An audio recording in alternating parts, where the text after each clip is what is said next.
India changes the rules of the game, stops PLA right in its tracks. The Indian Army takes full control of commanding heights. India now dominates the South Pangong Tso region. India draws the red line. It's game over for PUBG players. China fumes at the apocalypse. But is it time to turn the heat on China? Time to make China pay. That's our top focus on India First.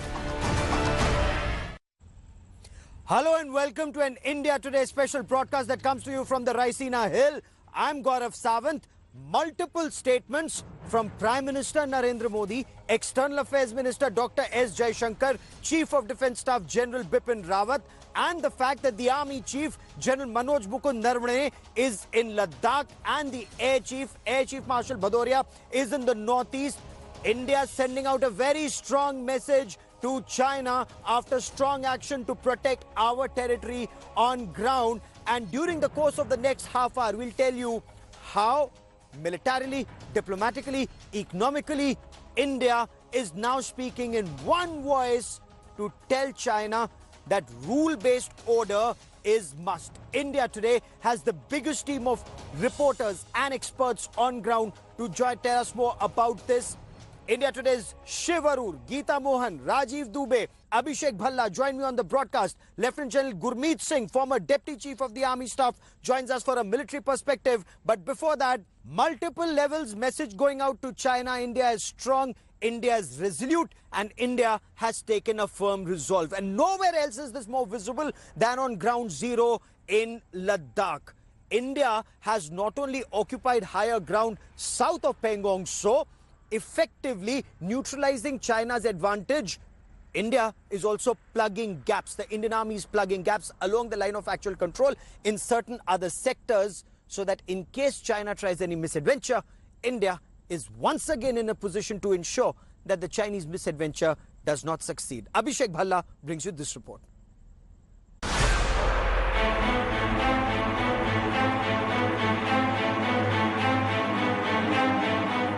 The southern banks of the Pangong Lake, now dominated by Indian positions, with Chinese positions in India's line of sight and fully vulnerable to Indian action. But like we also told you first, the Indian Army's actions in the last 6 days in Ladakh aren't restricted to just the south bank of the Pangong. In fact, the Indian Army has moved to take dominant positions along the entire stretch in eastern Ladakh.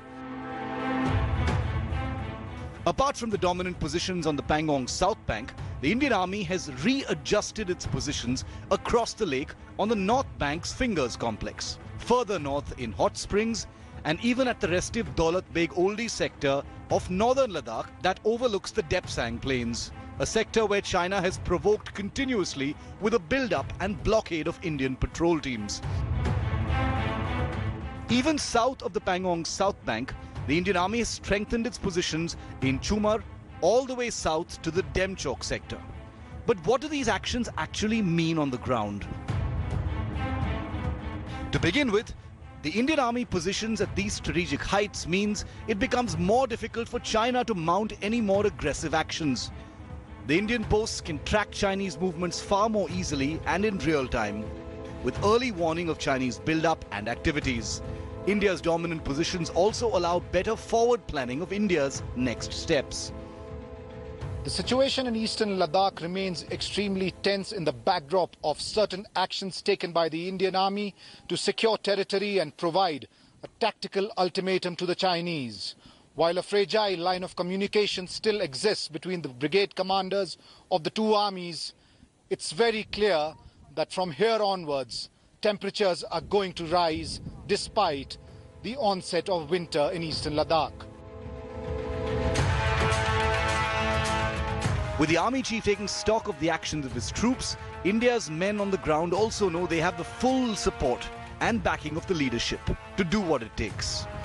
With Abhishek Bhalla in Leh, Ladakh, Shiv Arur in Delhi for India Today. Abhishek now joins me for more on the story. Abhishek, the situation on ground right now, what's happening in Ladakh? Well, Gaurav, the situation is extremely volatile as of now. Things have escalated to a completely different level. And the reason for that is what has happened in the last few days in the south bank of Pangong Lake. Now, India made it very clear that this was a preemptive action, but China has been accusing India of crossing the line of actual control. Whereas India says that they are on their side of the LAC. But what has happened is that India is now controlling some very crucial mountain heights, which allows them to be at a vantage point. It allows them to have a very close look at some of the military bases of the Chinese. They are dominating these heights. And from here, especially the Renchen La, Indian Army also has a clear view of what's happening at Finger 4 on the northern bank of Pangong Lake. So all this put together has really changed the situation in the last few days, which it seems has put India in some position to bargain better when it comes to negotiations. Having said that, the Indian Army is also extremely alert. It has enhanced its surveillance all across sensitive areas in eastern Ladakh, because they are expecting, they are preempting that China would make similar attempts to intrude into Indian territory, or perhaps hold on to Abhishek, for the moment, some of, many thanks for joining me. Mountain tops themselves. I quickly want to, I also want to bring in General Gurmeet Singh for more on the story. And General Gurmeet Singh, what would China attempt to do? We are told that the Chinese are becoming extremely aggressive, of course, on their side of the line of actual control. There seems to be some kind of a build-up. Would the Chinese try to dislodge us from these heights? Would they try to occupy some unheld area? Or would they want to make an incursion, perhaps at Daulat Beg Oldie, Depsang in the north, or Chumar Demchok in the south? Gaurav, having seen two attempts by the Chinese, firstly on 15 June and secondly on 29th August. In fact, both the aspects were an act of treachery. It was aimed to change the status quo of the LAC, but Indian Army, Indian security forces are alert and prepared for any contingencies. See, if you analyze this 29th August, it was a preemptive action. It was, I would say, the speed of operations. And more than that, it was the intelligence and the continuous surveillance and monitoring of the Chinese activity, which has given this advantage. And now the Indian side has got a strategic advantage, because in mountains, what matters is the domination, the strategic height. And apart from that, in all aspects of the security and military preparation, Indian Army is ready for any contingency. When we look at the entire stretch of LAC, starting from east of Karakoram to the Gya Peak, the areas of differences which are there, and the areas where it can be anticipated the Chinese may attempt such activities, because basically Indian side has lost trust in China. No, General, if you were the Red Land Army right now, in your military war games, the best general is actually made the Red Land Army or the enemy army's general. Think out of the box. What would China want to do? Respond in Ladakh, respond in Arunachal Pradesh, respond in Uttarakhand, respond in Sikkim, or in all of these places? See, looking at the aggressive and the provocation of the China, one can expect them that they can have such activities not only in eastern Ladakh, but other areas also.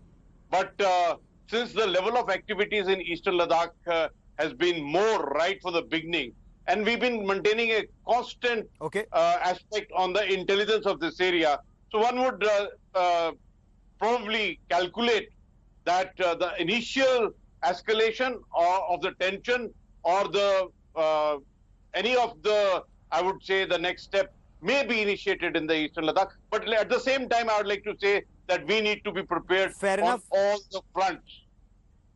Fair enough. General, stay with me for a moment. One thing is very clear, that China wants to respond, but India is not easing the pressure at all, either at the line of actual control or even economically. India took a bold decision, that's what experts are saying, to ban 118 apps. What's the impact? The United States has supported India's decision and said other democracies should also join in and do the same for a clean system. China, of course, is opposing it. Is China opposing it only because once India takes the lead, other countries tend to follow, and should they do that, it will have an adverse impact on the valuation of these companies and China's intelligence penetration across the world. The Narendra Modi government's decision to ban an additional 118 mainly Chinese apps has sent shockwaves through China, sparking protests from the Chinese Commerce Ministry. But the United States has welcomed the move wholeheartedly, urging other freedom-loving countries and companies to work towards a clean system online. The Chinese Foreign Ministry issued a stern statement strongly opposing the move. Indian actions violate the legal interests of Chinese investors and services providers, and China asks India to correct its mistakes, Commerce Ministry spokesperson Jiao Feng said. Shares of the Chinese gaming and social media giant Tencent Holdings has fallen more than 2% after India banned 118 Chinese apps, including popular mobile game PUBG. The move comes as a major blow, as India ranks #1 in terms of PUBG downloads, with 17 million PUBG installations in India alone, 24% of the total downloads worldwide.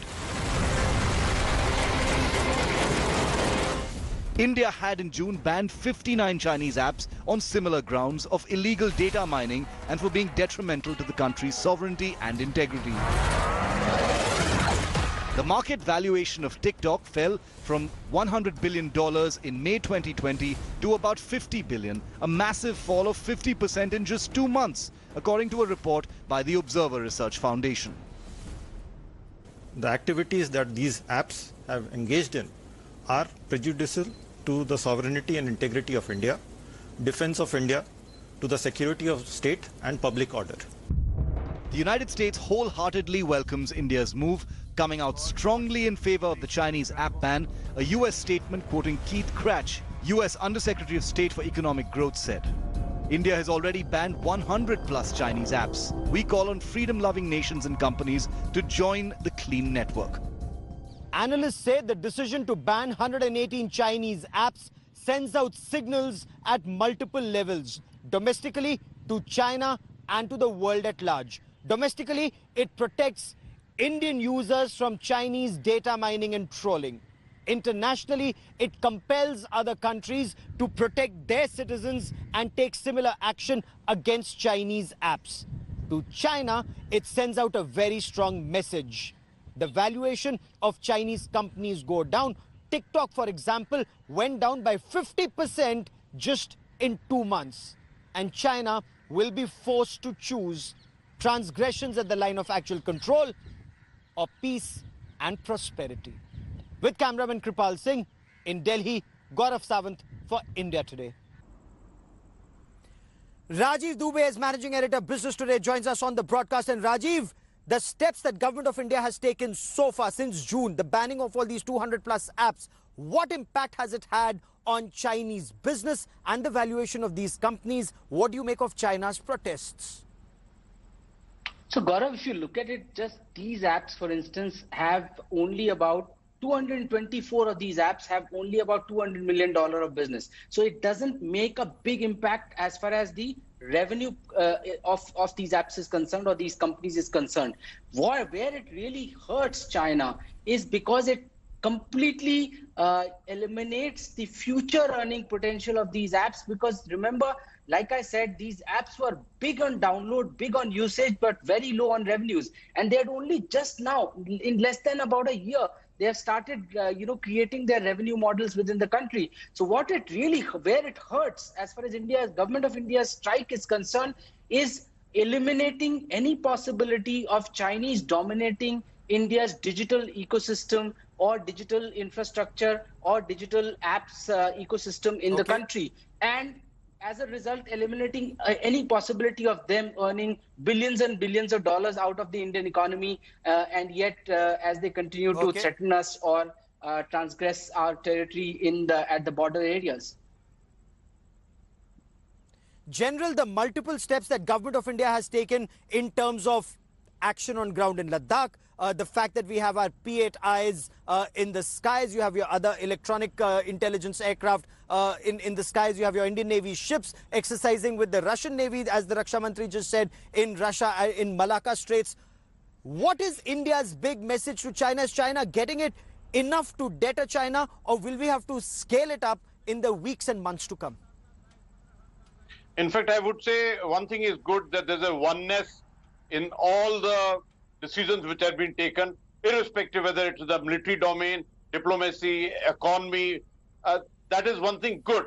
In fact, message is straight that it can't be business as usual with China attempting to unilaterally change the status quo in the LAC, in the eastern Ladakh. They can't expect the bilateral relations to come up. So the basis of bilateral relationship has got to be peace and tranquility on the LAC. And apart from that, Rajiv, on ground, can China hit back in terms of hurting us economically? So, Gaurav, this has been a big mystery, in fact, a big surprise. It has befuddled all the economists, observers of Indian economy and Chinese economy, that while India has done strike after economic strike as far as our economy is concerned, against Chinese companies in banning the apps, making investments tougher, making business tougher for them, but yet China has not retaliated as yet against the Indian economy, and that has been very surprising, and it's been a mystery, because the only thing where Indian economy has been hurt is the slightly increased 20% increase in import of cost of active pharmaceutical ingredients. Other than that, China is actually gobbling up Indian steel like anything. India's export to China of steel in the April-July quarter has more than doubled. And it's very surprising that this hasn't really resulted in a retaliation, economic retaliation from China just as yet. One thing is very clear. Almost everybody expects it to happen anytime soon. Okay, India needs to be extremely careful. India just cannot afford to trust a treacherous China. Remember, even in 1962. While China kept talking about Hindi Chini Bhai Bhai, the conflict actually happened in the month of October, November. So the next 60 days at the line of actual control will be extremely, extremely crucial, and we'll be tracking that story very closely with our reporters and our experts. To all my guests, many thanks for joining me. That is all I have time for on this special edition of India First. A quick break. News and updates continue on India Today. Stay with us.